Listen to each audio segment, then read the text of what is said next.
All right, Tom. Thank you so much for coming on. Of course, brother. Excited to have you on. Absolutely. It's Pleasure of mine. great to meet you. Absolutely. You want to tell us first and foremost a little bit about who you are, your background, how you got into the industry you're in, and all those good things to set the kind of the precedence for the podcast? Absolutely. So thank you guys for joining us today. So my name is Tom Grobman. Was born in Israel. 10 years ago, moved to the United States with my family, 2 brothers, parents. And we were deciding either like New York, Boca. That was kind of the decision to make. And thanks God, we decided to move to Florida. And, just came, once we came with our family, it was like super hard in the beginning. No friends, no English, like nothing. Nobody know us, no connection at all. Like we have to kind of figure out basically everything from zero, like literally zero. And we decided just to roll with it, My mom was like, look, if the kids, that's basically my mom was telling my father, like, look, if the kids love it, we'll stay. If not, we'll move back. And in the first 2 years, it was rough. No, like I said, we didn't know anybody. We're just like, overwhelmed with like, why did we move? We had a good life there. And so my father told us, look, it's going to be better. Just, chill out real quick. I know it's hard, but like, give it some time and everything will turn out to be good. Why did you move? So it's a good question. We moved because my parents were always like interested to have a better future. Look, it's very tough in Israel. I'm sure now a lot of people see what's happening there. It's pretty rough to, live there. It's still a good country, amazing people, amazing culture. Just really hard, especially in the Middle East with all, everything. Like there is everything, there is something there. So always my parents were like, you know what, we need a better future for the kids. So almost it's like safer and more secure over here in the United States was their Correct, yeah. Okay. Safer, more opportunities. And I feel like it's not just for people from Israel, it's like people from all around the world. Absolutely. Especially in Miami. Yeah. So it's like we get people in here from everywhere. Like literally It's especially in the last, I think, since COVID, you probably saw it as well. I moved down during COVID. Oh, wow. So I'm from Wisconsin originally. Oh, wow. So here we go. Super, like basically Canada, you know what I mean? So going from that cold, and then I came down to visit, and we were all locked up during COVID, and it was warm down here. When it was winter up there, I was like, wow, no brainer. Here we are. I'm moving down. So, well, I didn't know that. That's good to know. Yeah. So after the last 2 years, the first 2 years, I'm sorry. After the first 2 years, we were like, you know what? Maybe we need to do some switch. Maybe we need to think more about us and not just where it's going to be better for us, but like, let's just, think about our future. Like we just agreed with the fact that, you know what, we live here now. Let's just focus on what's here. What's the opportunity here? And as soon as we did a change, everything basically changed as well.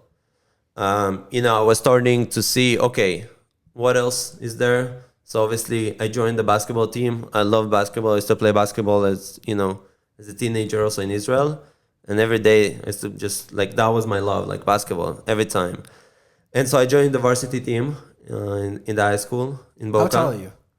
Probably like 6'3". 6'3"? Okay. Yeah. I think we're in the same height, no? I'm 6'1". You got me by a couple inches for sure.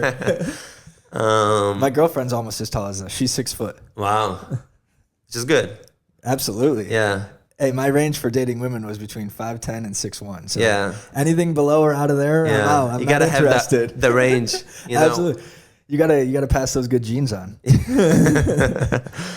Yeah, especially once you're tall. And so started to play basketball at the high school. Really loved it. Got to meet really good friends, like my teammates. And it helped me a lot with the English. Like the English was just a big part of it. And just as soon as I made the team, I remember I made the varsity. It was like, wow, like I was thinking it's going to be like the movies, I just didn't know there is a big change from, playing in Boca to playing in like the big schools. But, Boca was still a good place, good people.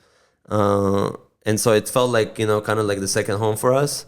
What do you mean by that? So you said playing at Boca to like one of the bigger schools. Were you going to try to play college? Yeah, or so were you gonna go no. pro? So I'm saying like even for my schools, like I'm not sure if you know like IMG Academy and stuff like that. Absolutely. Yeah. So I was not expecting that because I know like I was expecting what I knew that Boca is gonna be like that. I was not expecting it to be like IMG and stuff like that. But I was just saying, I remember the first day that I made a team, before I even knew what it's all gonna be about. I remember the movies when I used to see like, when I was even in Israel, like holy shit, like playing in high school in America, that must be like So a crazy idea. my high school won state for Division One. So up there, Division One's the biggest school. So we won state 3 out of the 4 years I was in high school, and there's a gentleman named Sam Hauser that plays for the Boston Celtics right now. Wow. So I wish I would have played basketball in high school because I would have had 3 rings, but I didn't play basketball. That is crazy. I ran track, 300 hurdles, and played football. So. Oh, I didn't. That's some good insight. I didn't know. Must be a good experience. It was a good experience. Yeah, but so keep going into your. Yeah. So basically, things got a lot better. I'll say like that. When I joined the team, things got a lot better. I love the basketball, like I mentioned. Just work out. It got me a routine. Like that's what I was missing out, and I feel like as soon as I got the routine going on. Like the thoughts and where is better, everything just went away. And I feel like that's a good insight to the audience to know that when they feel lost, when they feel like, they're missing something, when they feel like they're not accomplishing themselves, they need a good routine. Everything that's a good tip for them. Go to a team, you said. No. Having a good routine. Oh, good routine. And it doesn't really matter what is it. Maybe you play basketball, maybe you play football, or maybe whatever, you're opening your business, but like you wake up at 7 a.m., you know what you got next for your day. As soon as you have the routine going on throughout your day, it's just getting you to do something, you're getting into actions, and your head is just not, thinking about all of the different stuff. Yeah, I think it goes back to having a purpose, right? Exactly. Because when you're here, like you said, for the first 2 years, which I relate to that being, so this is about to be my 3rd year. I've been in Miami for like 3 years, right? So I was making great money in Wisconsin doing real estate. So I'm a realtor, right? So had a business up there clearing a ton of money. I left all that up there and moved down here, right? So like you came from another country, so many more hurdles. You didn't have the English, all those things. So you went through it more so than I did, but I resonate with that, right? Because it's like, okay, I left all my contacts, which means I left all my money up there. Yes, I still have rental properties that I own up there, but to restart and build all the connections down here, it's hard. This podcast is obviously helping with that. Like we wouldn't have met if it wasn't for this podcast. Yeah. You know what I mean? So it's like, I kind of understand where you're coming from. And the first 2 years was hard for me as well, right? Because you're like, oh, I had this back there. Oh, this was this way back there. But then, like you said, once you have that mental shift and you focus on what's in front of you, it's like, okay, now we're starting to grow. We're starting to make ground. Yep. And we're pushing and moving forward and establishing roots, building connections. The money's coming and all those different things. And I'm sure it made you feel a lot better once you kind of know, like you said, the purpose, the routine. I feel like it's just something that will get you going. Like 100%. At that time, back to that time when I played basketball, my goal was to play college. So like I found the purpose to play college. I have my routine. Okay, what I need to do to play there? All right, I need to practice every single day. I got to go to school. I got to practice. I got to come home, eat, go to the gym to gain weight. 100%. So I had my routine and I basically just forgot about like the whole stuff. I forgot about like, exactly like, oh, do I want to go back? Like, no, I just had my day and that's it. You kind of forget about everything else, right? Exactly. You don't have time to be like lackadaisical and just lounging around and like thinking of how things could be better or how they could be different. No, it's like you're focused on now creating that life of playing in college, for example. Yeah. 100%. So that was a big turn. Like as soon as I made a team, everything, like I said, started to be a lot better. So, I was mentioned to you that when I came to the high school, to the last couple of months in my middle school, I didn't know anybody. And I remember one of the last game as a senior in high school, I remember the whole like school was like cheering, like Tom, like we love you. And imagine like it's a big high school, you have like a lot of people, a lot of students coming and everybody cheering for you. So I remember like this feeling inside me is like, damn, you know, like, They like me. yeah, and like feels good. it feels great, and it feels like it's I just closed the big cycle that I was looking for. You know, I wanted to, because I knew that they didn't want it to come to me, not because anything about me, is because like I kind of understand them. You know, in the beginning I didn't understand why I didn't have no friends, but when I was thinking about it, I was like, you know what? It makes sense. You doesn't speak English. You're coming from a different country. Like, you have to be real. Like, nobody just cares. You know what I mean? People don't care about your problems. They have exactly.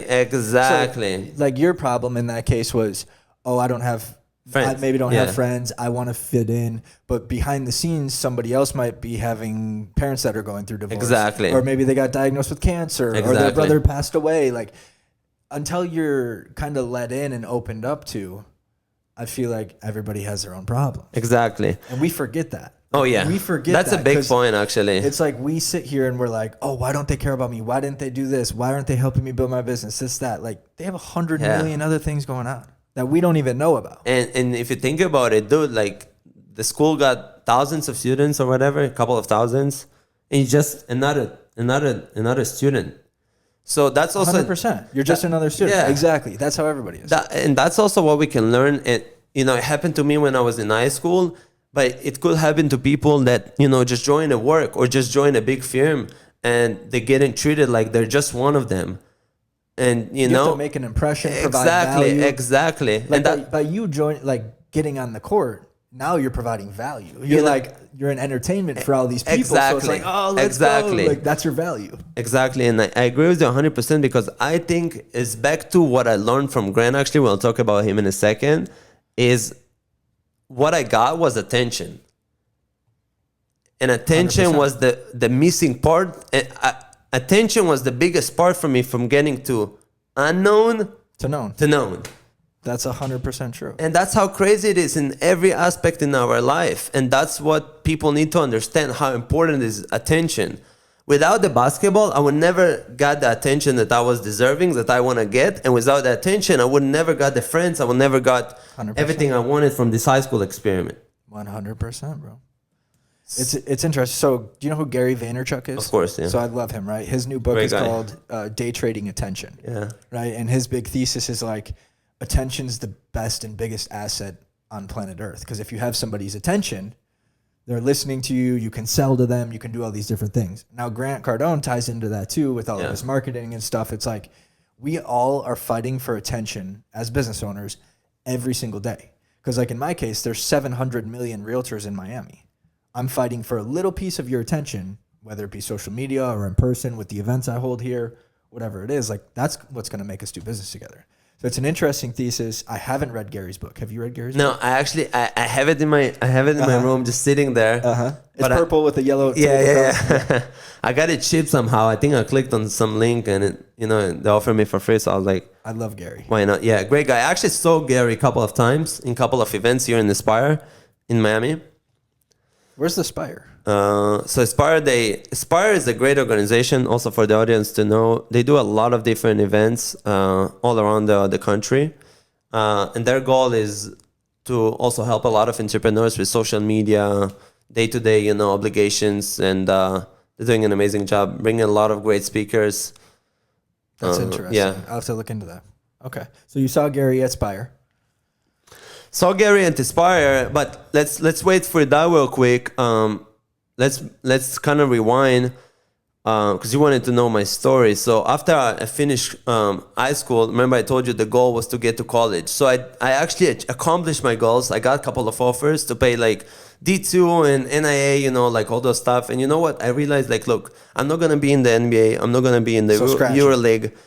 You know, like let's just use the head. Let's just use the brain that I got and that's a big mistake also that can that a lot of people I feel do is, and not just in the basketball world, they just stink to something that, you know, they like used to do and they're like, you know what, let's try and they see that it doesn't go nowhere. They see that there is no future and they just keep it up rather than just getting something new. They don't have enough self-awareness to realize. Well, okay, so here's the thing, right? Tom Brady, for example, greatest quarterback of all time right now. Patrick Mahomes might catch him, whatever. But he was like cut and like didn't start and all this stuff, but he kind of like progressed through, and like it was hurdle after hurdle after hurdle for him. So I feel like a lot of people look at that story, right? And it's like, hey, I want to be that guy. I just want to get over this next hurdle so that I can go achieve greatness. Yep. But I think some people aren't even in the right spots or places to do something like that. Like Tom was still in the NFL. Like he was still on an NFL team. So it's like a lot different, I feel like, than coming up from like a Canadian football league or like the XFL or a Canadian football league. Like he was still in there. He just had to get over one more hurdle. So it's interesting to hear you say that. And I wasn't too much of a college athlete or anything myself, so I can't relate 100%. But the amount, what I always do is I look at people in the gym, for example. They're ripped out of their mind, right? I look at them and I'm like, you are so disciplined. You're so committed. Like you have all these amazing attributes of a successful person, but you're stuck in the gym. Like imagine if they just took a little bit of that time, energy, and thought processes and put it and split it, maybe 50% gym, 50% business. Because they have everything, bro. I agree. They have everything. I agree. It's hard to be ripped. Like there's more millionaires than there are people with abs. So your commitment, determination, all that thing, like just take a little bit of that and put it swap into it into something business else. a little bit, and you'll be making loads of money. You know what I think about this? I was actually listening to Andrew Tate a little bit about that, and he's saying it's better to have like 20% of something, like 20% of A little bit. of being a successful business owner, 20% of being ripped, 20% of being like a good, like I don't know, like family man or whatever.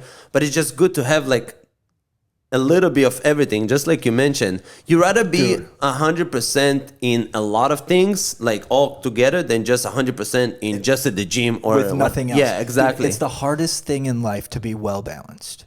Let me give you an example. There's a gentleman, big developer, just committed suicide down here in no way. Gables, right?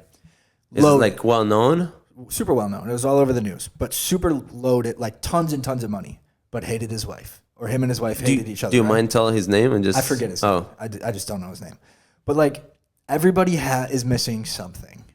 Nobody, like to have it all, like all so hard. is so freaking hard, bro. I don't think it's So ever hard. actually happening. I don't know. I used to think Tom Brady had it. You know what I mean? And then he went and got a divorce because like you can't see that stuff. Because it's not on TV. It's not on Instagram. It's behind the scenes. But then, like, it's like, okay, he had somebody, for example, like, let's say they have a wife, kids, so they got that family aspect. Then they have to be wealthy, like, have the money aspect. But not just money, but, like, fly private money, like, whenever I want. Yeah. Like, my mom's dying across the country, I can jump on a private jet and go, like, see her. Like, that type of money, you know what I mean? And then you got, like, the friends, and then you got, like, just so many different things. To me, it's just like... It's just like, you know, it is life, but it's also like people forget, you know, people look at Tom Brady, all those, you know, big names, Grant, whatever. Grant has, I feel like, everything. Like, he's one of those guys. He's bro. actually one of the. That's why, beast. to me, like I admire, like to me, so much is a big of inspiration, and much. how he's teaching his, you know, 2 daughters, and he doesn't have a son. Yeah, he does not have a son. Yeah, that's one thing that I think. Yeah, but I think like the daughters kind of fit him well. But do you plan on having kids when you're older? Oh, of course. Do you want a son? Yeah, of course. Dude, if it took me 10, 12, 15 babies, like if I had like 14 girls in a row, you will still work. Son, bro, son. I'm not stopping until I have a son. No, it's actually I get what you're saying. Like it will be like Grant Jr. Exactly. Yeah. So obviously Sabrina is like. She's killing it. She's a killer, no doubt. But like, I feel like a son is just like the fucking man. You know what I mean? Yeah. It's gonna be interesting. I think. Look, I think if it wasn't for his age, he would work on it. For sure. But I think more so it's probably his wife's age. Right? Yeah. But who knows? Maybe. He still has everything else. Dude. Yeah. He's crushing it. I appreciate him. Yeah. I freaking look up to him and admire him as well. Yeah, and then, you know, like what I was about to say is that a lot of people just don't see the behind the scene, and a lot of people forget that people will not actually post, like social media is just so huge in today's days that everybody think, like he's posting everything is good, he's posting his life, he's posting the travels, he's posting that, but you will never see people post about their bad stuff. Like sometimes it does happen, but usually it just not happen. And you in your head, you're thinking, oh, this man has, or this family have everything figured out, everything is good, but just not the reality. 100%. Everybody has issues. Yeah. Something. Even if you think you are like everything is perfect and you got all the money, like sometimes it could be health issues, sometimes it could be family issues, like you said, sometimes whatever. But like don't expect people to post their stuff like that, because they will not. And don't also think that everything is perfect, for people all around the world, because everybody deals with some stuff. 100%. Yeah, it's such an interesting concept, and like, I don't know. I'm trying. Do you know who Bob Menery is? Yeah, so from the Nut Boys. Yeah. So he posts a lot of his like not so good or dark stuff. Yeah, he gets a lot of heat for it, but I think it's a good thing. It's interesting. Like he just airs it all out there, which is a super unique approach. Yeah. And yeah, it might be embarrassing or whatever the case may be, but like he's real about it, which is important. Unique. It's important. It's unique. I want to say about that I feel like, as we're growing up and, especially, for people that putting a lot of content, like, like us, they're putting a lot of content into like their social media. I do think it's actually important, to share. But you know what? I had actually, I think it was like a month ago, I had a conversation with somebody. I was posting this post about, a story on my Instagram. And I was telling people how, in my opinion, let's say sometimes when you go through some hard times and you go into like a networking event and you meet with like super successful people, I was having this debate even with my brother about whether you should tell them, when they ask you, how do you do? How's everything goes with you? And you will tell them, basically you have two options to tell them. Like, look, man, I'm crushing it. We're actually developing the business. I'm super excited about this and that because I'm actually working on it. I think it's going to be super fun. Or you have the second option of being like, you know what? I actually just laid off 10 employees. The business is suffering big time. You want to know what's interesting about this? Go ahead. I think that they know regardless of what you say because they've been in your shoes. You know what I'm saying? But would you be the guys that like? Cause me, I'm a big believer in energy. I'm a big believer in good energy, good positive vibes. I'm not like those ones, even though like sometimes I can go through some hard times. But yeah, I will share it. But I will also not like. Let's say I'm coming to a random people. I'm not gonna be like, you know what? You ask me how's everything going in me. I'm not gonna be like, oh, I just like. 50% of my business is just falling off. I think I'm gonna just open a new one, or it just, you know what I mean? But the thing about social media is today they go to your Instagram, they look at what you got going on, and they're like, oh, they make an assumption. And majority of the time, the people that are successful and have actually done stuff like that know exactly, or not exactly, but they have an idea of where you're at in business, what's going on, based on your age, and maybe if you're second generation or first generation, like. Somebody, particularly in your industry, you know what I mean? Yeah. Like in real estate, for example, I know how much time I've put into understanding how real estate works and the processes and like the sheer amount of hours I've put into education, for example. So if somebody comes to me that's probably like 22, for example, and they're in the real estate game and their social media looks like X, and then I meet them and I get a vibe, I know exactly where they're at. Exactly where they're at. But you know why is the reason you know exactly where they're at? Because I did it. Also you can tell by how they are carry themselves, approaching to you, how they like confidence or not confidence, once they meet. 100%. Like I think that's the biggest thing. I think when you're approaching to new people, you have to be confident about yourself. You have to like show them that you deserve some type of attention. 100%. A lot of time, and I talk about it in my Instagram all this time, that a lot of time we do this big mistake of coming to really successful people and have some assumption that they're God or something. I'm not even kidding, like there's so much out there that there's no way we can be like that. And I'm like, look, in the end of the day, those people are just like us. They just wanted more, and they achieved it because they worked hard for it. So it doesn't matter. It's only a number in the end. They could be a billionaires, they could be a multi-millionaires, but you never have to show them like they're God. You have to, they actually will respect you a lot more. You treat them as equal. Exactly. 100%. They don't want you to look at them like they're some, some unreal person, because they're not.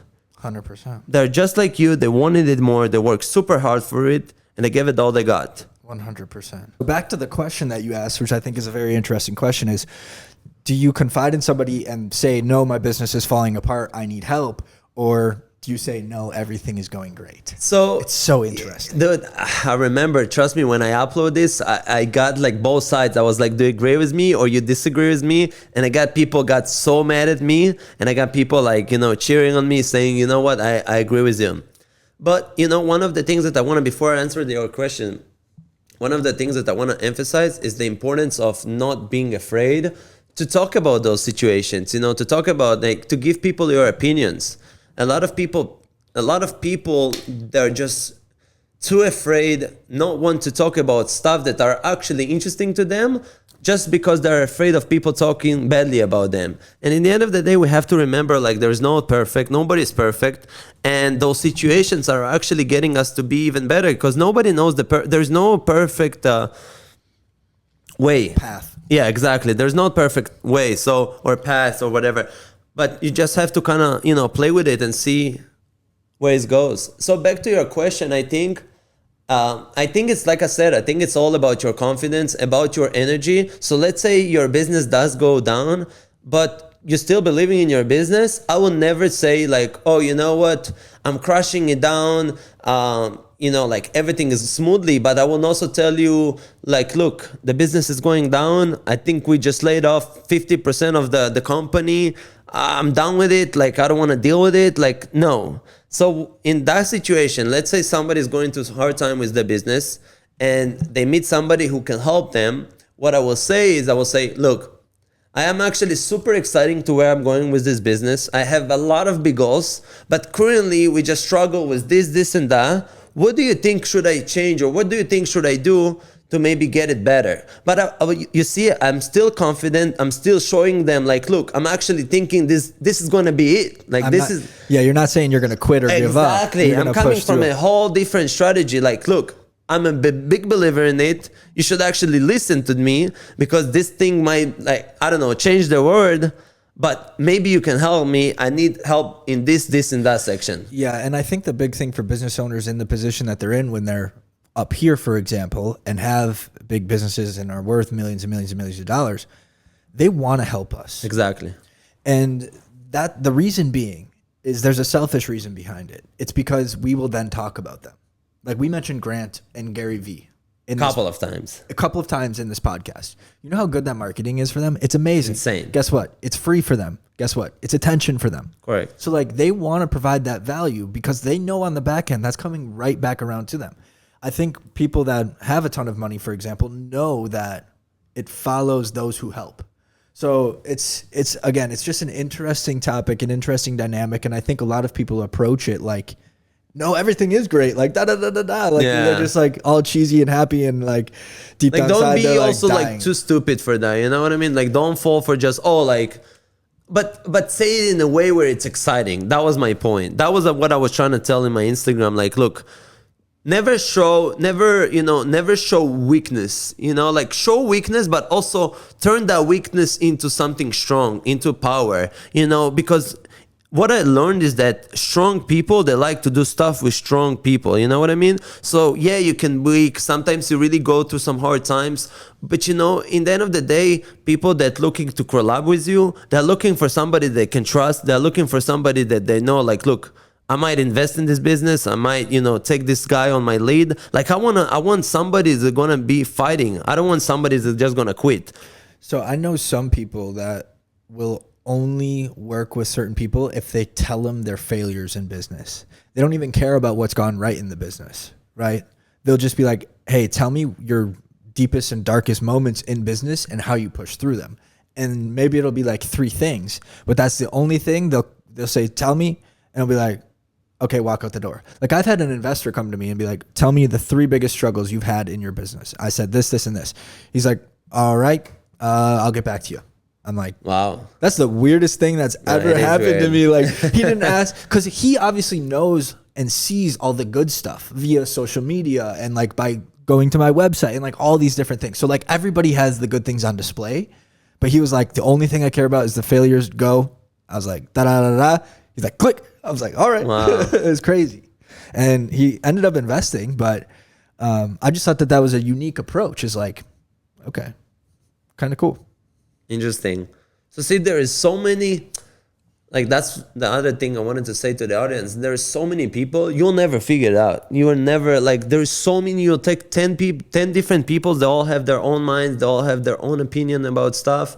There is no right or wrong, right? So there is not like this way or that way. Even when I was posting about it, still it's not a right or wrong or gray or black or whatever, you know? Like, it just everybody takes their own approach on that, and everybody do whatever they like to do with it. Called everyone, all his friends, and we're all like pissed off at him. We're like, dude, stop calling us. Like we're like college kids. Like, I know. We don't have any money to invest. So see, what I did different, I never called my friends. Never. I called their parents. Okay. So, see, that's the right way to yeah, I went right away. I knew I knew exactly who I needed, and that's what helped me a lot to build my career a lot faster. Is I always like, you know what? Let's start to kind of categorize who do I need to call. I was about to tell you that, you know, I started to call people, and dude, I was like, you know what? I'm calling not the right people, because I called some of my, first of all, it was like a strategy. Okay, call your friends' parents. I called them. They're like, you know, they're like, oh, I don't feel confident. It just started, which makes sense. But in the end of the day, I knew it's kind of like a lie, because the real reason behind it, they just wasn't want to be so much open about their finances with me. 100%. You get what I'm saying? It's a big trust hurdle. Oh my God, both of our businesses, right? Because you're in the financial planning, so they have to open all their finances up to you. And then when it comes to the real estate side and they're trying to get a loan, or like they're selling their property and walking away with a couple $1 million, like they don't want to share that with somebody that's close to them. Yeah. It's interesting. So, so basically, when I started, you know, I was starting to calling, and then I was like, you know what? There's more people to call, and I gotta get to the people that doesn't know me or doesn't know my family. But how can I do it? Mm-hmm. And I'm sitting in the office, and you know, I'm driving to the office back home, and I just drive and I see all these yachts, you know, on East Boca, and all this money, and I'm like, gosh, you know, there's a lot of money here, but how do I tap into that money? You know, like, where do I find those people that do all of that? And I'm like, you know what? Let's just start to search like networking events and maybe events and stuff like that. But I knew the free events are not going to be the ones that I need to go, because right off the bat, I knew like, okay, I might need to pay here. I might need to invest in myself, even though at that time I didn't have a lot of money, but whatever, you know, like I need to find the good events. And then Grant pops somehow in my YouTube or what, and, you know, promoting his event. And then the rest is history, man. I went to his event. I was like shocked, because there's so many people, so many business owners. I'm like, okay, this is exactly what I needed. And everybody paid $10,000 to be there, so you know that they have some sort of money and or the mindset that aligns with growth. Exactly. And I'm like, all right, I'm in the good room. Like, that's the perfect room with me. But then the second objection comes. It's like, all right, dude, you're here, but how do you meet with them? How do you connect with them? Like, you just because you were 18. You're just you're just a kid. You're just like another young person. And all of them are like 40, 50, you know, like maybe 30 something. And I'm like, you know what? This is what I did. I told myself, look, if you're not meeting 30 people, until you're meeting 30 people, you're not leaving this freaking conference. Every single day. And guess what? In my first event, I got out with like over 100 numbers. That's amazing. And the audience is probably asking like, but do you have any formula? Do you have any strategy? Like, how would you able to get like, because a lot of people going to that, they're like, you know what? Okay, I'll sign up. I'll go to the event. But they go to the event and they never come back, or they never go to another event because they have bad experience. But the reason they didn't enjoy it or didn't get a lot of it is because they doesn't go to action. It doesn't help you necessarily to just step in the room. It helps you when you get in touch with other people. It helps you when you make connections with more people. 100%. And so I just, I said to myself, like, there is a strategy. And this is the strategy. There's 3 ways that I'm usually doing it. So the first way, I'm just super confident approaching somebody. And whether do I know him or whether or not, I'll tell him, look, I love your fit. I love your, I'll tell him something funny. Like, I actually was planning to buy these shoes. Or I was actually planning to buy this shirt, even though it sometimes can be bullshit. Yeah, but it's a conversation starter. It's a conversation opener because why? There's like, oh, that's so nice. Like, dude, I love it. Like, by the way, what's your name? That's exactly what I need. 100%. Okay, what's your name? What do you do? Where are you from? Let's get in touch. Let me give you a phone number. And 100%. Boom. Just from that, like, one sentence, a lot of people afraid to do that, just this one sentence of just like compliment. And when you think about it, I'm like, why would you being afraid? You just complimenting other people like they're not like freaking dinosaurs or what, you know what I mean? Like, it's regular people. Yeah. 100%, man. So my experience with Grant Cardone, I was similar. He came up on my social media. I flew from Wisconsin down to his boot camp down here. I was like maybe 20 or 21 at the time and paid the 10 grand. I brought my videographer and we got to like see his whole like sales meeting that morning or whatever. So it was all a really cool experience. But the thing that I learned and took away from him is he taught me how to raise capital. So I went back up to Wisconsin, raised capital on a promissory note, and then started buying properties right away. Because I was like, how's this guy, like, he's got like $2 or $3 billion of real estate at the time. And then he just, like, people actually invested in his properties at the event. So I was like, damn, if he can raise capital, so can I. Off I went. So it was like such a transforming experience for me as well. As like, dude, it was really cool. It was such a good thing to be a part of at such a young age. So. Oh man, that's pretty insane. Yeah, that's super I feel cool. like we have a lot of things in common. I think we do. And you know what? I also think there's a lot of people there that have the same common story because we both kind of like entrepreneurs, and everybody have their own way. It's inspiration. That's what exactly. It's inspiration. And you know what the common ground is look, we both like the same people. We both like want to get there. We both want, like, we probably will name like 10 people. I'm sure you know them and I know them. Yeah. And it's like, it's a very, if you think about it, it's a very close community of people. Like, there is only one Grant, there is only one Gary, there is like Andy Elliott, Wes Watson, like all those people. But there, if you take all of them, there are less than 100. Yeah. And everybody want to be like that. Yeah, they influence so many of us. They influence millions of people. Yeah, it's crazy. But if you're starting to learn why is that, is because they got so much success. And what does success brings you? Success brings you attention. 100%. And it's back to the cycle that's what got my success with my purpose to be known in my school. 100%. It's the attention. So it's all the same thing if you think about it. It's attention, it's success. That's what draws us as people. People like to be attracted to success. 100%. And I feel like with the people that have that success like that, they can't fake it. Do you know what I'm saying? Like, you can fake it to a certain point, but once you get like people can see through that typically. So then it's like, okay, this guy isn't real. But when you have certain things and you carry yourself a certain way and you have certain connections, like, you just have it. Like, you just have it. And then those are the people that we look up to. So I'll share with you something interesting. When I started to go to those events, I was thinking, I'm missing something that people will actually, take me more seriously. You know what I was thinking? I was thinking that I'm missing a lot of, like, at that time I didn't have watches or, Rolexes or Pateks or Richard Milles and all those stuff.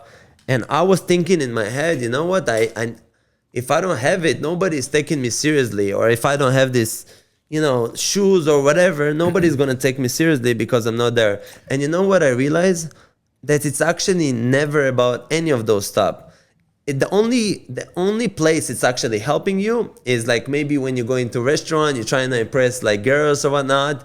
But dude, when you go into like a business event, nobody cares about those stuff. Even the people that are carrying, most of them don't. Some of them, 10% of them carry so other people can see it, but most of them do not care about those stuff. 100%. Because what resonates with people, it's not just like what you got on the wrist or what you're putting down. Is, are you confident? Are you like, did you done something that I can be like, oh, like that's inspiring? Yeah. And what's your story? Like, what are you trying to achieve? What is your goal? That's what people getting attracted to. I think this brings up a really good point is like, there's so many people like your age and younger, for example, you're 22, right? Yeah. So a lot of people when they're younger haven't accomplished anything. So they don't have anything to be confident on. Correct. You have to stack your wins. And when you start stacking your wins, you become confident and you become proud of yourself and you can say, hey, I did this. And then that propels you to another level. But when you're at a young age like this, it's like, what have I done? Like, what have I done that I can be like, heck yeah, like I'm super proud of myself. Like, not many people have anything. So you know what I did when I started? When I didn't have that story, I was just proud of where I'm going. Where you're headed. Yeah, I was proud about like, you know what? I'm actually going to change some stuff. And that's giving me the motivation to talk to all of them without being afraid of having no story. That's awesome. And I don't mean to get that confused with gratitude. Like you have to wake up every day happy and excited. Correct. And you still have to have that gratitude. But you also need practical evidence of like, hey, I went through this struggle. I achieved this. Like for me, it was like when I raised capital. Or like for me, when it first started, when I like built a successful real estate business. And then I started raising capital. And then I started flipping property. And then I flipped a property for 600,000 profit in 6 months. Wow. That was like, okay, so I had my momentum built up and I was like, damn, like I can really like put that coat on and like show people I've actually done some stuff. So I think it's always interesting people's avenues to stack those wins like one after the other. Cause a lot of people just, like it'll be like, oh, I finished college and then you get like $100,000 or $200,000 a year job. Like that's so common. Like I feel like that you can be proud of that a little bit, but it's not like it's not gonna get it's not like a damn, like I got this. Win, like, it's not like a big boost. It's like a little like that's why I feel it's so important in the end of the day to also to develop some stuff by yourself. 100%. You know, a lot of time when people are just going to that route of like, high school, college, work, they might get that, like, hey, I did something nice when they're getting promotion and stuff like that, but it will never be like, oh shit. Yeah, 100%. 100%. Let me tell you an interesting story. So you haven't met my girlfriend yet. She might walk through, she might not, whatever. So the first date we met, I took her to every property I owned. Wow. Showed her my whole entire portfolio. And the reason being, I think it might be a mistake. and the reason being is like, I wanted to, let me tell you why it's not a mistake. She still pays for majority of her own things. I'm not letting her, good. I guess like take my money or be in it for that reason. Absolutely no way. She pays for her own car. When we go out to eat, she pays for her half. I had to make sure that was like set in stone, right? But I wanted her to know that I was a serious guy, meant serious business, and had a plan. So I sold her the plan and sold her the future. So my portfolio of properties that I have was a very big stake in the ground and proud moment for me, something like a little win that I stacked on. Yeah. And where I was going with that, I don't exactly know, but that was just one example of how stacking your wins is going to lead you to the life that you want. I think you went with that because you were trying to tell that like it's back to something to be proud of. Exactly. Lean into being proud of that. Like you were proud of that. You wanted to show it. I wanted to make which sure. Which is a good thing. I wanted to get her. Like okay, she's 6 feet tall and very beautiful, right? Like when we first met, it was like I had to make sure I wasn't crazy. So I sat back and watched how many guys tell her she was beautiful. And that for me was like, okay, now I know I'm not crazy. Like I know everybody thinks she's beautiful. Yeah. So like in order to like lock her in and like, I guess win her over, like I went and did that. So this is also interesting because I feel like, and I've been with, dated obviously a lot of girls, and I think that especially here in Miami, it's just a different conversation because maybe dating in like Arkansas and places like that. Bro, Wisconsin, where I'm from. Wisconsin. Everybody's married by 22 with 3 kids. Because, and see, here, like, you're transient. 22 to be married, you are insane. Like, nobody's doing it. Hear me out. I think it's that a lot of women are off the market by the time they're done with college. So I think that's one reason. And then I think, like in Coral Gables and Coconut Grove and Pinecrest, for example, like you're up in Boca, so you might not understand this, but these 3 neighborhoods down here are all suburbs, and they're all very wealthy suburbs. I feel like everybody that's in these suburbs stays with each other. And then you go to like Brickell, for example, like you go out in Brickell, downtown. All the time. Yeah, so it's like those people are already locked up in a relationship, and they're not going out like that. So then, because everybody that comes to this podcast and everybody in Miami in general has the same experience of dating in Miami. They say it's a nightmare. It's insane. It's extremely expensive, and it's a nightmare. You know what I think? I think a lot of girls are also, a lot of guys and a lot of girls just doing a bunch of mistakes. 100%. How so? So I'll tell you, like, let's start with the guys. I think that a lot of time, and you know, everybody might fall in for that. Maybe you fall in. I know that I've sometimes, you know, like I said, that during the week I will not talk to girls, and then I found myself, you know, texting them, which is fine. You know, like you don't have to be an extremist, but I think that a lot of times we do a lot of things to just impress. 100%. And that's the basis of money. And at the barest level. And we, you know what, when we do that, when we impress girls, but we get the girls that getting impressed just because the money, dude, this relationship will never work. 100%. If a girl there is just to come for the money, and if a guy is there to really just show what he got, I think it's absolutely insane. I think you should never, as a guy, like me personally, dude, I never talk about, you will never see me talking to girls about money, work. I think that's in a the mistake. first 2 days. I think that's a mistake. Oh, that's bro. interesting. I think that's a mistake. I really do. Yeah? 100%. What's the reason? Because, well, I guess it depends. But see, I guess it depends on the girl, like, right? back to the conversation we have earlier, there is a lot of different opinions. 100%. Which is fine. And I respect your opinion, Yeah. and I'm not here to like tell you it's wrong. Or Because this, every but, like, opinion comes from a different experience. Like maybe, 100%. you know what I mean? Maybe you had a different experience. Maybe I didn't have the experience of telling girls about money. Like when I'm dating, I'm looking for girls to be inspired by money, like want to have growth, want to actually do stuff together with me. So why wouldn't you tell them your goals, dreams, aspirations, and all the money you have, while also making them pay for their own shit, so that you know that they're not in it for the wrong reason? So you know what I'll do? Here's what I'll do. This is what I usually do. I'll talk to them exactly about the stuff you said. I will just not include the money part. I will not tell them how much money. I will not ask them how much money they're having or their family is having. And the reason why is because just by asking, I don't know if it's still working. Okay. Yeah, it's fine.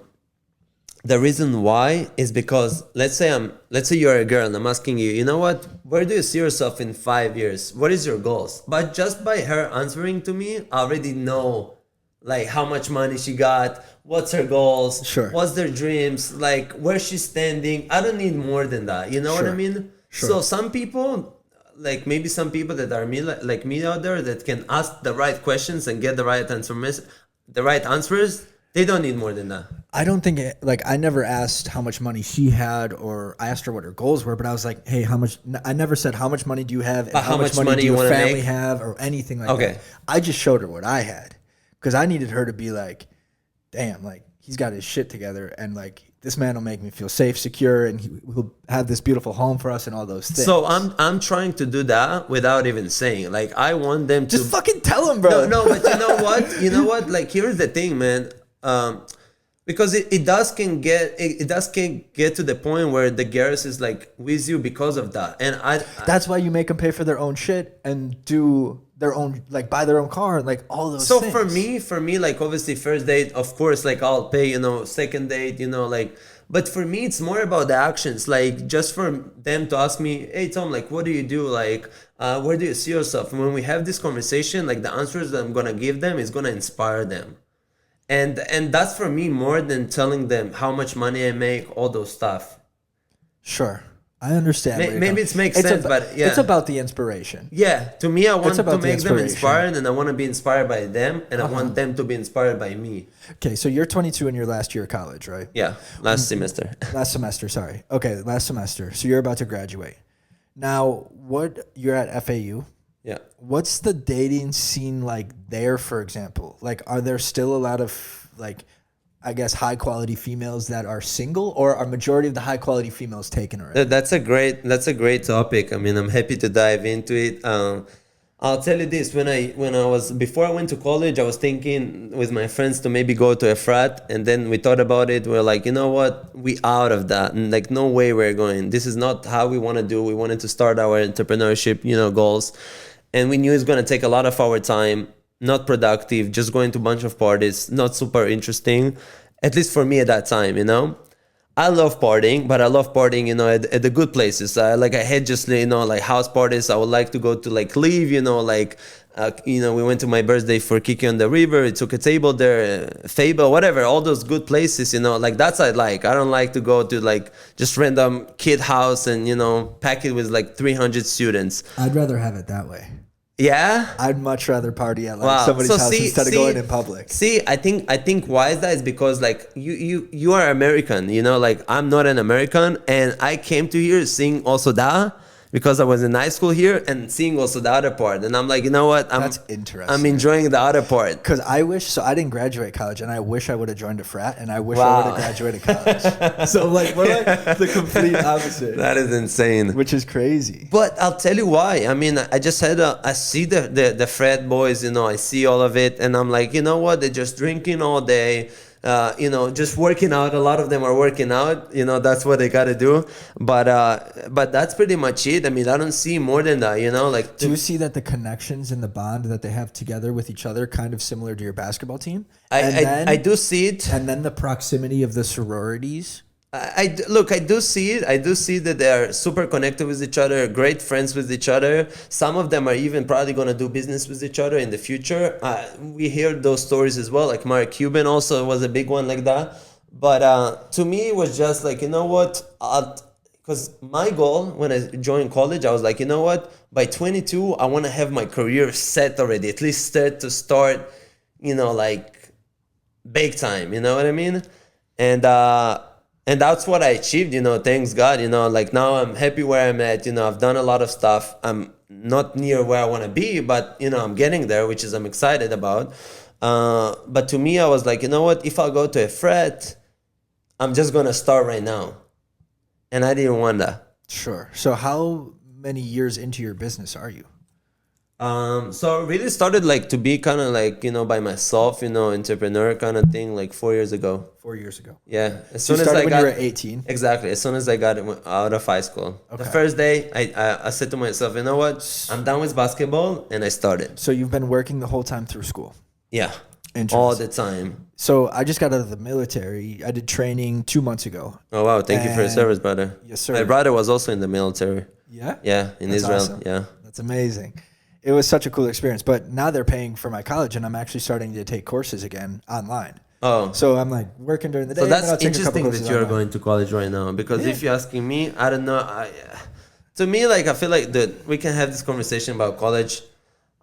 It did help me a little, but I feel like it's not necessarily as people think it is. I don't think so, and I don't think it's as useful as people think it is. It's like it's kind of just going to be a plaque on the wall for me. It is. Something about me that I've learned in my life is if I don't finish something, it will always come back to haunt me.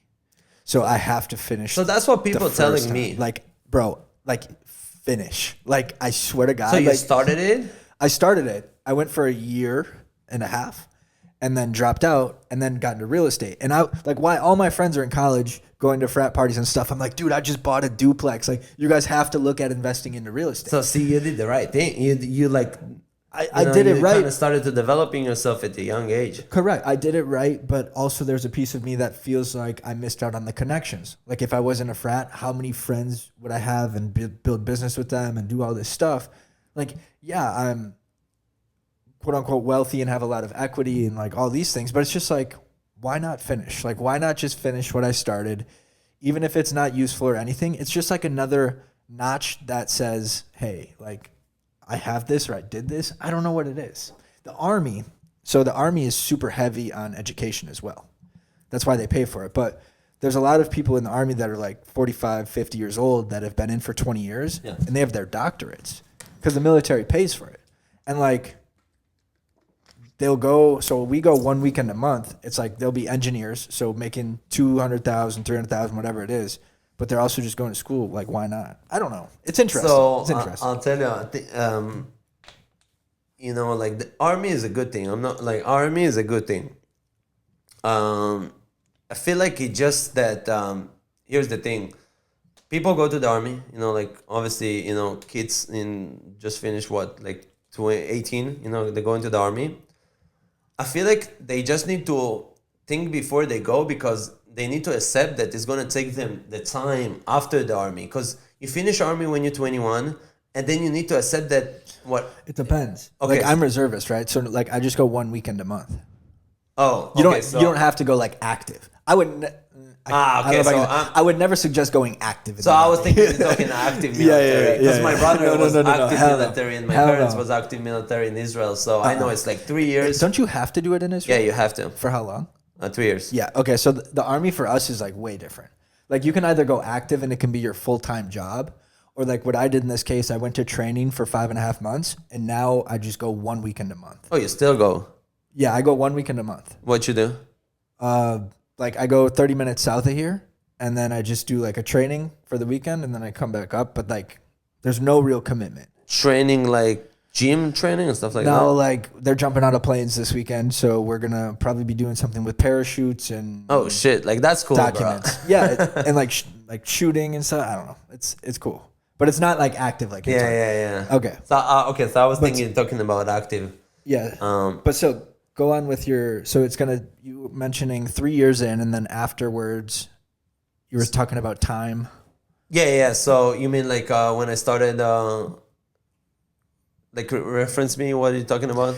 So you were going to go into a thought, you were like, people don't realize that when they're in the military, it's going to take that time. Yeah. So it's kind of like it's a structure in a way, right? You go into the military, like let's say, so I'm not going to talk about here, and I know like in Israel, but I think it's pretty much the same thing. Like you're 18, you go to the Army for 3 years. Let's say you're an active soldier. So you're done after 3 years, then then it's like the big decision. Okay, am I going to start like to being a kind of entrepreneur, you know, by myself, or am I going to college? So let's say most of them will go to college, I will assume, because also the Army is paying for that. Sure.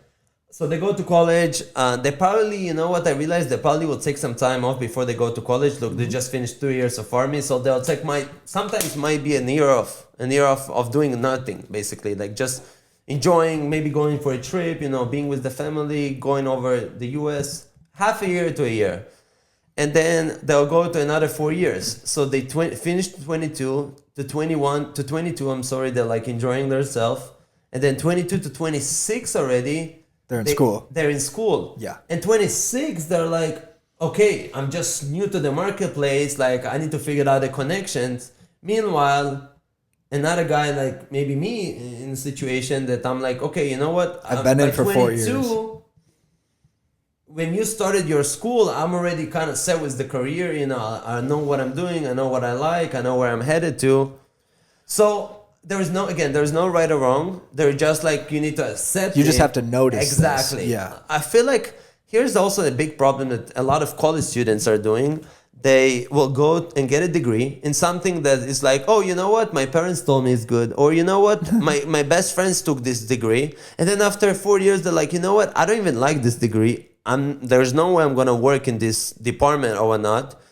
Like, you know what? Let's just do another degree. And it's coming from the same decision that they didn't do. It's then didn't was thinking or didn't accept what's the outcome of getting their degree or getting the military done. You know, like people really need to think about those big moves. It's not like, you know, a 1 day or a 1 week. Yeah. It's like, dude, it's like 3 years or 4 years of your life. And if you live till 100, we're talking 3 to 4% of your life. Exactly. Like that's a long time. And not just that, and because you sleep 33% of your life. So that already brings you down to what? 67? Exactly. That's crazy.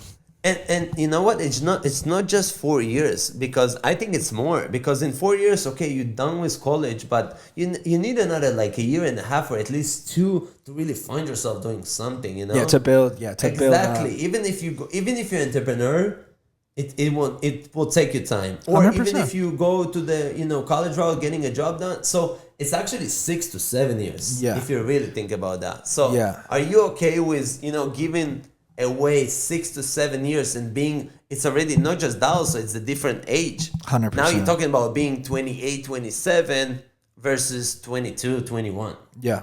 It's a big difference, and I think a lot of people, you're right, have to think about that. When I chose to go in, I didn't want to deploy, right? Like, you can go, like, deploy to another country. Like, my unit, for example, went to Africa, right? The week I got back. So, me choosing the job I chose 42 Alpha, which is essentially like a desk job. Like, think of like paperwork. Like, I'm doing paperwork all day. But that is a boring job, yes, but I don't have to deploy. So, like, there's ways that you can go about this without putting Like being a ton away. of effort and energy. Yeah. Because I don't want to go over there, like you're talking about, waste a year of my life, or not waste, but like serve a year of my life over there doing this stuff when I'm trying to build a business. So see, that's what I'm also saying to people in the audience that looking at it, and they can look at maybe going to the army, or can maybe go to opening a business or whatever. They just need to understand, like, okay, what is the outcome of, like, what is my goal? It's back to the goal. It's back to their purpose. Because if their goal as a maybe their father was a huge Navy person, and maybe their uncle had some history or whatever, and maybe their actually goal as a kid was to be a Navy SEAL or something, so it doesn't important to them to go, and that's their goal, I have no problem doing that. But if they go because, you know what, the army is paying for the college, or you know what, it's because my best friend did that, but it's not really deep inside them, it's not their main goal. The purpose, yeah. And purpose, I don't know about that. Dude, I would say when I was in, I would say probably 80% of the people were there at age like 18 or 19 because it was going to pay for your college, which is interesting. And I think until today, that's the main thing. That's the big incentive, yeah, that they're giving. I think that they only give you, and don't quote me on this, I'm not exactly sure, but I think they only give you like 50 or 60,000. Yeah. 1 year at Miami is 50 or 60,000. Yeah, exactly. That's what. So then you still have 150 on the back end. And I think it's even more. So then they get wrapped into serving 10 years, because if you serve 10 years, your student loan might be forgiven completely. So like the military has mastered incentivization by like steps. So like they'll give you incentives to like get in, and then it's like, ooh, I get a VA loan, and ooh, I get my my GI Bill or whatever, and that's like 50,000. And then it's like, oh, if I sign another contract and hit 10 years, it's like, oh, loans forgiven. So like they have really broken down the incentives and the psychology behind it on how to really get people like kind of wrapped into certain things. I think credit cards have mastered it as well, with all the mileage and like all those benefits. Same it's psychology, bro. It's crazy. Same, yeah. It's so crazy to like. It's interesting being somebody that's aware of these things and then watching other people fall victim to it. It's like, damn, that's crazy. Like, I don't know why they can't see it, but I can. I don't know. It just puts you in an interesting perspective. It's like, what the heck? So, I don't know. So let's talk about I will say before we wrap it up soon, let's talk about so there's a lot of people 20 to 30 years old, like let's just talk about those people that looking at themselves and they're like, you know what, I want to do something big in my life, I want to have a huge career, I want to be super successful, but I just don't know where to start. Or maybe those people that started something, didn't work out, they feel super lost, super confused, and they're like, you know what, let's just go party, let's just go this, let's just get out of basically forgetting about their main goal. So what do you think about that? Like, I think those people, and especially those, like people in the 20s to 30s, a lot of them needs a lot of help and a lot of right guidance. Now, I know there's a lot of mentors there, But I feel like, you know what? And I was talking to some person yesterday on the phone. He has a huge podcast. And he told me, you know what?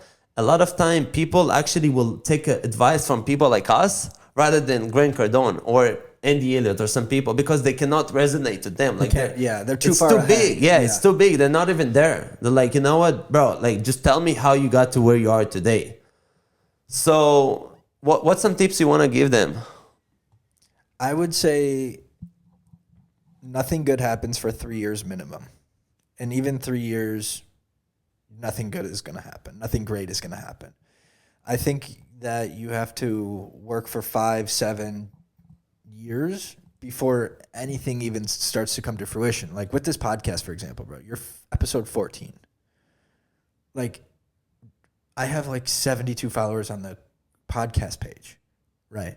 I expect zero, and I mean zero, good things to happen from this podcast for like 5 years. Wow. I'm making this investment as a 5-year investment. I expect nothing.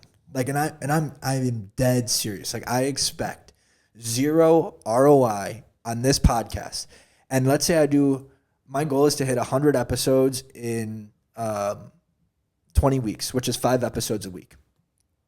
That's 100. That's about 130 hours behind camera, right? And that's half a year, bro. 20 weeks is 5 months. Do you think it's the right strategy, though, to go that many episodes per week? I'm not worried about the content. I'm worried about me becoming a better podcaster and a better thought formulator and a better speaker and a better articulator. Yes, what I should do is have some advertising right here and sell to all these companies and get advertising revenue and partner with them. But that's down in the road. I'm not even like, dude, the only thing I'm worried about right now is becoming credible. But Alex Hormozy said this is like, if you make any investment, it has to be a 5 or 7 year investment minimum, especially in today's market. Like, there's 700 million people with a podcast. Insane. There's 700 million realtors. There's 700 million financial planners. Like, dude, we're just another speck on this earth of like dirt. Like, we're like, who cares about us? You know what I mean? Like, insane. I have 7,400 followers on Instagram. That's great. And I imagine standing here speaking in front of 7,400 people, like, that's a lot of people. Yeah. But in the grand scheme of things, that's like so small. So small. It is. So I don't know. That's, I guess, my big takeaway for the audience would be like, don't make any investment unless it's like a 5 to 7 year investment. So I'll add to that. I'm coming from a little bit different perspectives. Sure. I'm like those guys that want to start something and already get like, super successful with it fast. 100%. Like, I need stuff fast. Like, so with me, like, I'm starting the podcast too, as you know. It will be great to actually rewind it back 100%. after, have you on my show. So I'm starting the podcast, and for me, right off the bat, I'm like, you know what? Let's go big with it. Like, I'm trying to do everything I'm doing. It's like big. You know what I mean? Hear me out. Let's say you have somebody on your show. How many podcasts have you done?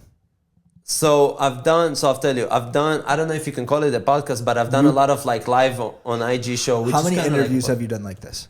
6 or 7. You're nowhere near ready for a big guest. But near, bro. So I get what you're saying, but you know what? In my head, I'm like, I'm ready. Bring it on. I think you're ready for the connection and the relationship that's going to come, and you will probably see, like, that'll be a good episode, but your episode that you do when you have them on a second time will be vastly different. I agree. Way more in depth and better. I agree. 100%. I agree. But here's the reason that, like I mentioned, think about it this way. When I started to go to those networking events, I'm like, I need the billionaires, man. Yeah. I want to go to them. I don't want to stay a couple of years and be like, you know what? I'm not ready to talk to the billionaires. I'm not ready to talk to all those high achievers. Let's just stay with the people that didn't make it yet. I'm like, no, man, you are ready and you were born ready. You know how they say? So as soon as I started to go to these events, I paid thousands of dollars to go straight to the VIP, straight to those people. And I'm like, it took me one event, the first event that I went, and the second event, I got like 150 names. And the third, same thing. I just started to get so many names. I started to call them super confident. And I'm like, you know what? like there's no reason to not be super ready. And the same thing with the podcast. I'll be honest with you. Yes, I might not be perfect, and my English might be perfect, and I might have say some words, not in the correct way. But you know what? People that see it are gonna be like, oh shit, like he came with no English. In a couple of years, he's already where he at. Like, dude, I respect that. And my goal with the podcast is like in a couple of months is to get people with millions of followers. And let me tell you how I did it. Actually, it actually might be a good tip for you, dude. Before 3 months ago, I had the idea of doing the podcast 3 months ago. Since then, I'm promoting the podcast like one of the biggest podcasts. I don't even have one episode yet. What do you mean? I'll tell you exactly what I mean.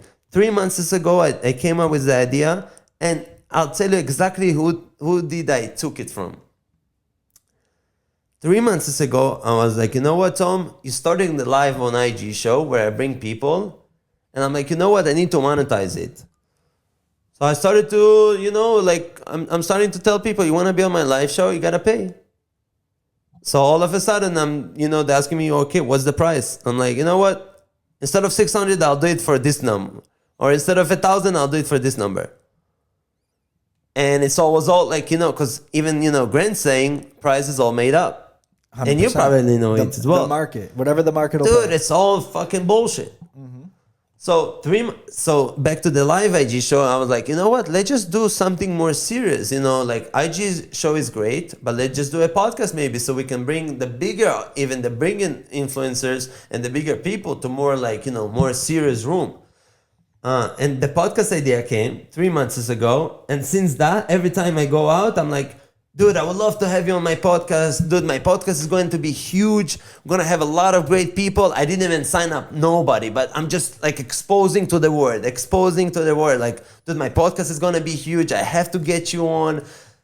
Dude, it was just like, that was the vibes that I'm sharing with people. And dude, I didn't even record one podcast. I was starting to put it into groups. People like, how much do you charge? How much? Like, dude, I want to be on. Get me on. Like, so you have basically a list of people that are going to come on that you're going to charge. Yes, that's amazing. But some people, like, that I know that are going to bring me a lot of good audience, that might be a different package. You know what I mean? Of course. Yeah, I think it's all a balance, right? And that's interesting. That so you get what I'm saying? Just the mentality is different. No, I totally understand it, and I get it. One thing that I think super successful podcasts do is they basically are a feeder system to some sort of purchase on the back end, right?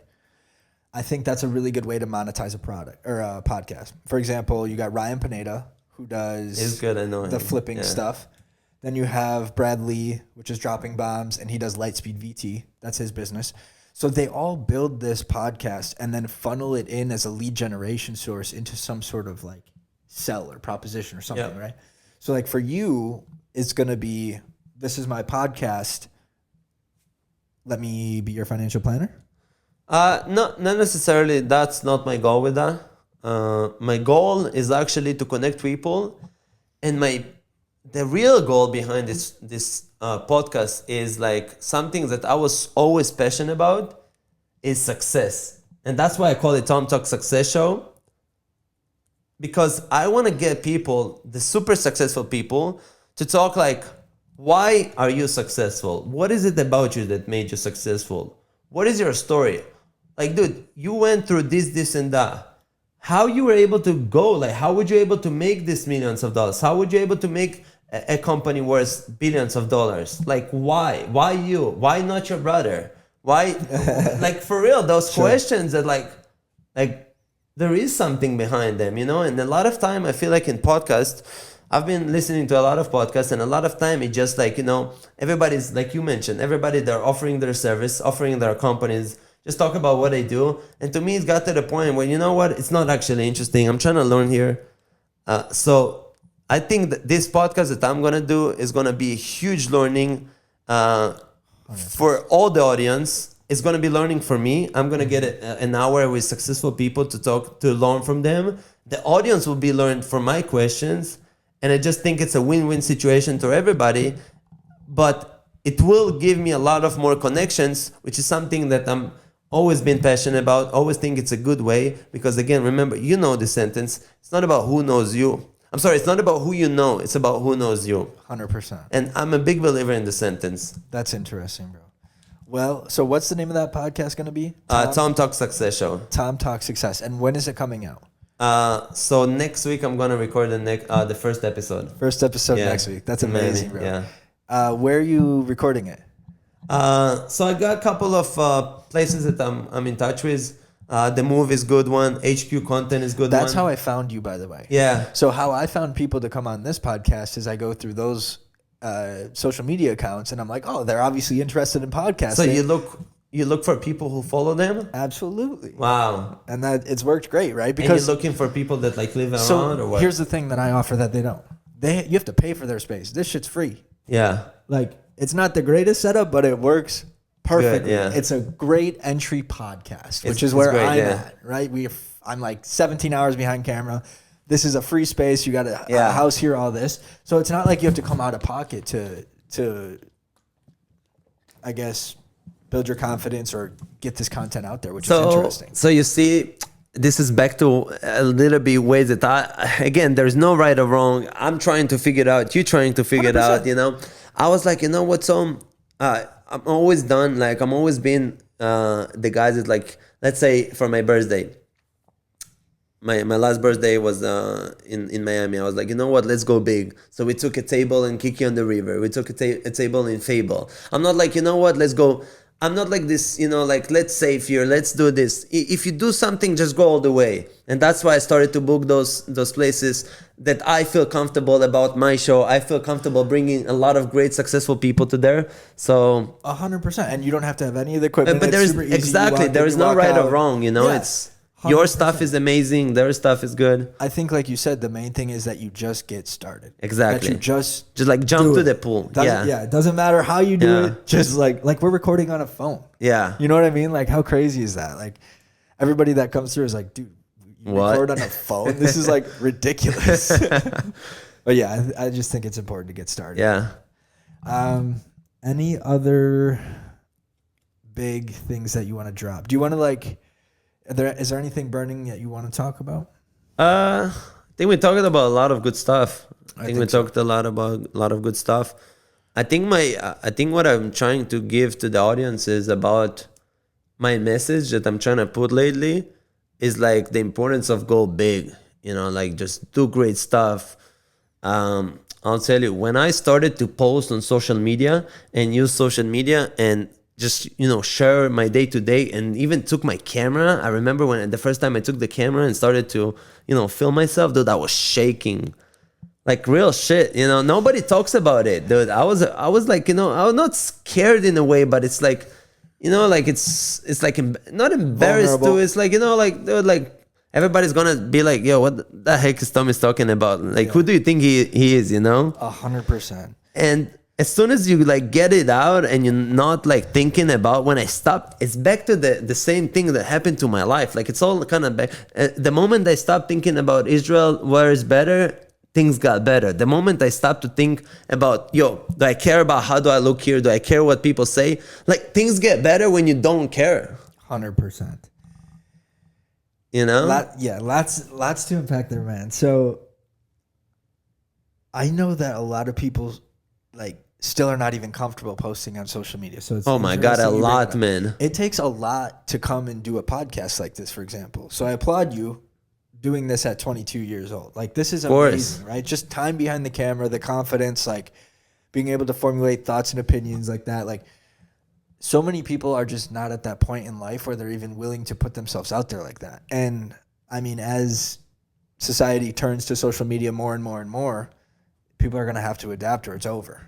Like, or they have no clue because again, it's back to the first thing we said. If nobody knows them, they will not be able to be big. 100%. They will not be able to achieve the success. Success today, it's a lot has to do with Are you known? Social media. Are you like literally? on, There's like, a direct literally? correlation in our generation of Oh my God, social it's media to big. success. It's just insane. The older generations can get away with it because it's like they already have their set established relationships and connections. Like Right. all these neighbors, for example, are like 50, 60, 70 years old. They don't need that. No, like they don't even know, bro. They send my Instagram around like, look at this crazy guy talking about this and this. Dude, and Like, they don't can't care even, too. They can't even comprehend like what you have to do to stand out on social media.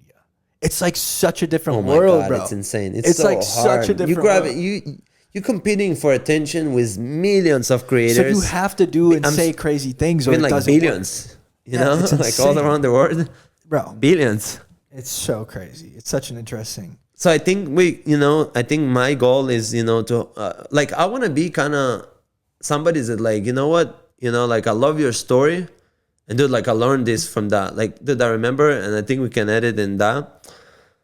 I was posting a lot on social media since the last like 2 years. And one day I went to this club, and if this girl is seeing that, like, she's amazing. But dude, I'm walking with my friend, and a girl approached me. Obviously, I'm not gonna say her name here, but a girl approached me, and she's like, "So, man, I've been following your like stories, your like your post. I see your lives, and let me tell you this: you changed my life." It's crazy. Dude, and I'm like with my friends, and we're all like, is that real? Like, is she real, or is she just like, messing with me here? Yeah. And she grabbing me, she's like, can I talk to you for a sec? She's like, you know what? She's also in college.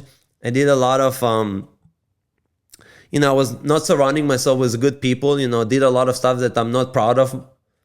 And, because of you, and because of like how dedicated you are to the gym, to your routine, to your goals, I just decided to do different, and just like what you do, and say like that, surrounding yourself with better people. And she was like, you know what? I just finished I just passed my real estate exam license. I'm becoming a realtor. Signing up with this brokerage. And I'm like, damn. I had that impact. It feels good to have that impact. I was like, dude, me? Yeah, yeah. You know what I mean? Like, 100%. I'm changing lives here just from Instagram. And that's like people that are not posting. Like, to me, that's being selfish. And that's what Wes Watson is talking about. That, dude, you have to post. Even if you're not comfortable, like, there is people that need you. Like a freaking 100%. college student. 100%. I think it's interesting that everybody has their own path, for example. Like, there's going to be people on this podcast that love you for who you are because you have what I don't have, right? So then they're going to go follow you on Instagram, and then you might do business with them later, and vice versa. Correct. That's the power of collaboration, is bringing people that, like, everybody connects to people in a different way. So through collaboration, you're introduced to many different people, some people with the same story that you have. You're going to connect with that person better, and it's just a win-win for everybody. I agree. And I think there's so many people, and everybody wants to be that good influence in somebody's life. Like, that feels so good. That's why a lot of us do what we do, is like, we do want to change people's lives and like change it for the better. So that's amazing that she came and said that. And then other people coming to me, and like, I remember the first time, like, we were also out with friends, and somebody stopping me like, yo, man, I'm seeing your lives. I love it. Can I take a picture with you? I'm like, damn, bro. That's amazing. Like, stop being going here, and that's super cool. Yeah. Yeah, dude. That's like, and I think there's a lot of people on social media that have been influenced by you, for example, that haven't reached out to you.